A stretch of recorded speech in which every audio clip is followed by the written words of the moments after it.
ओम गणेशाय नमः। नमस्कार, मैं अविनाश सिंह। आज हम बात करेंगे राजयोग के एक और भाग के विषय में। और राजयोग के इस भाग में मैं आपको कुछ और सूत्र बताऊंगा जो यदि आपकी कुंडली में है तो आप एक राजा बनने के लिए ही जन्म लेते हैं, अथवा राजा की तरह वैभवशाली आपका जीवन होगा, ऐसा होना चाहिए अगर ये सूत्र आपके कुंडली में घटित हो रहा है। तो चलिए शुरू करेंगे। पहला सूत्र है,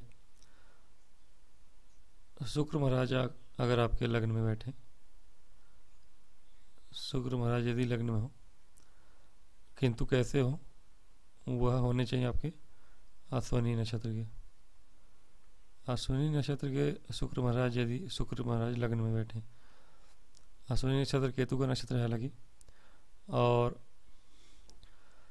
ऐसे शुक्र महाराज को 2 या 3 ग्रह देखते हो, कम से कम 2-3 अच्छे ग्रह देखें तो अच्छी बात है। यहाँ मान लीजिए गुरु महाराज देखते हो, और या चंद्रमा देखते हो, अथवा मान लीजिए मंगल भी देखें या सूर्य भी देखें, कोई दिक्कत नहीं है, लेकिन 2-3 ग्रह देखने चाहिए। और हालांकि शनि भी देख सकते हैं, उनको कोई दिक्कत नहीं है, शुक्र के मित्र हैं।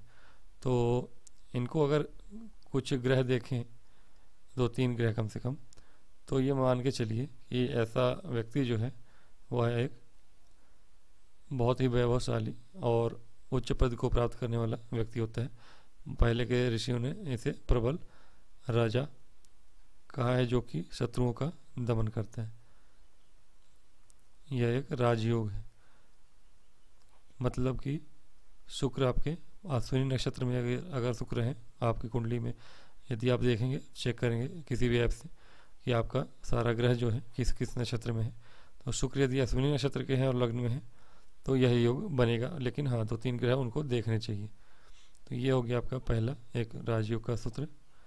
और एक और मैं आपको दूसरा सूत्र बता दूं कि यदि आपके लग्न के स्वामी, यानी यहाँ मान लीजिए मंगल महाराज है लग्न मेष राशि, तो लग्न के स्वामी अगर मजबूत हैं, बली हैं, और शुक्र के साथ दूसरे स्थान में बैठे हैं, यह शुक्र का ही घर है, मान लीजिए लग्न कुंडली है, मतलब कि कालपुरुष की कुंडली है, 1 नंबर से शुरू हो रही है, लेकिन यदि शुक्र महाराज की ही यहाँ राशि बनी हुई है, यानी कि मान लीजिए कन्या लग्न भी होती तो यहाँ 7 नंबर होता, शुक्र का राशि होता, या मेष लग्न में, तो शुक्र महाराज यहीं बैठे हों और इनके साथ में मंगल बैठे हों, बलवान मंगल, यहाँ मैंने मंगल लिखा था बताने के लिए, यहाँ पे बैठाना नहीं है।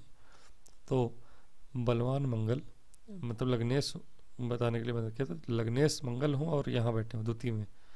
तो अगर लग्नेश बलवान हो और शुक्र के साथ द्वितीय स्थान में बैठ जाए, तो ऐसा जो जातक होता है वह एक वैभवशाली उच्च पद को प्राप्त करने वाला और बड़े पद, मंत्री पद तक जाने वाला राजा की तरह जीवन जीना होता है। यह एक राजयोग होता है।